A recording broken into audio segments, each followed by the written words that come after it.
Kita tahu orang sekelas Al-Imam Syafi'i kalau sudah berangkat perang, pedangnya Al-Imam Syafi'i itu butuh 4 orang untuk mengangkatnya. Bayangkan kuatnya Al-Imam Syafi'i. Antum tahu Al-Imam Syafi'i pernahkah tidur? Tidak pernah tidur. Hidupnya hanya beribadah, hanya menuntut ilmu, hanya mengajarkan ilmu, hanya menuliskan ilmu. Sehingga suatu saat Al-Imam Syafi'i mampir ke rumah gurunya. Jadi Al-Imam Syafi'i sudah jadi imam di Baghdad. Kita tahu bahwa Al-Imam Syafi'i pada saat kecil dia belajar kepada siapa? Kepada Al-Imam Malik. Di mana? Di Madinah. Al-Imam Syafi'i itu orang Irak. Dia itu adanya di Baghdad. Adanya di Baghdad, di Irak. Kemudian setelah belajar kepada Al-Imam Syafi'i, Al-Imam Syafi'i itu dahsyat sekali ilmunya. Kekuatan hafalannya pun luar biasa. Dia itu miskin, karena apa? Anak yatim Al-Imam Syafi'i itu. Sehingga suatu saat dia ingin menghafalkan kitab Al-Muwatta, tapi dia tidak mampu untuk membeli kitab Al-Muwatta. Maka dia pinjam kepada kawannya, kawan, pinjam dong kitab Al-Muwatta. Kitab Al-Muwatta itu adalah kitab kumpulan hadis-hadis yang diriwayatkan oleh Al-Imam Malik.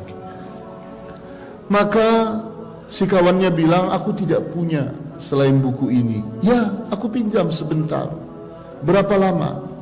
Ya 3 hari katanya. Baik, setelah 3 hari aku ambil buku ini. Baik katanya.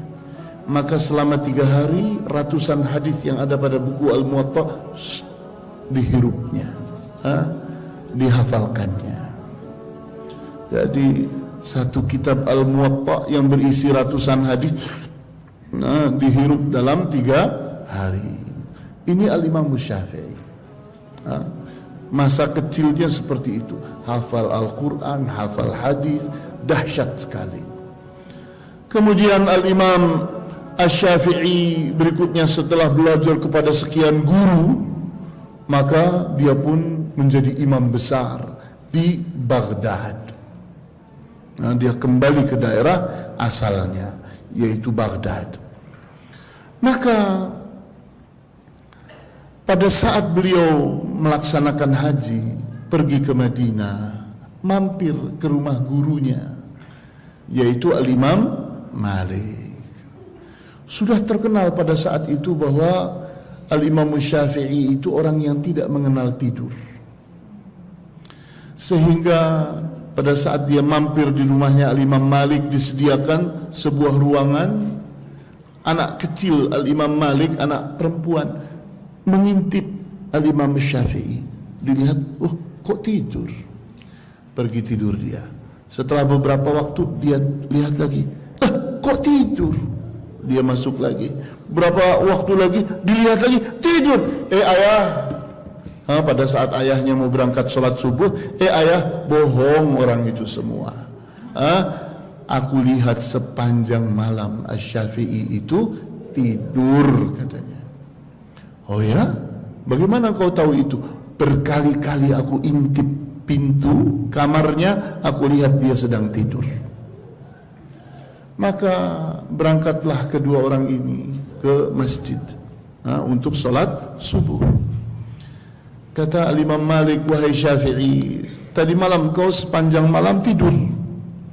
Kata siapa? Kata Al-Imam Syafi'i, anakku katanya, melihat engkau berkali-kali engkau dalam keadaan tidur.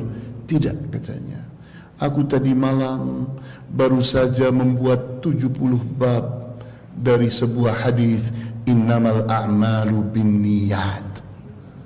Jadi beliau sedang memerinci hadis innamal a'malu binniyat dalam 70 bab. Dengan cara apa? Berbaring. Karena besok nanti kalau sudah ada di pikirannya, baru besok dituliskan. Jadi tidur Al-Imam Syafi'i, Tidak. Dia sedang mengarang buku. Luar biasa. Nah, itu Al-Imam Syafi'i. Dahsyat sekali. Sehingga jangan heran kalau Al-Imam Syafi'i itu punya kekuatan yang luar biasa. Kalau sudah berangkat perang, pedangnya itu untuk mengangkatnya butuh 4 orang. Dari beratnya pedang itu. Antum bayangkan kalau kita itu berperang dengan pedang seberat itu, tinggal taruh saja begini, tak gini, lewati orang, tos, lehernya akan berlepasan dengan sendirinya. Dahsyat sekali. Itulah wali Allah.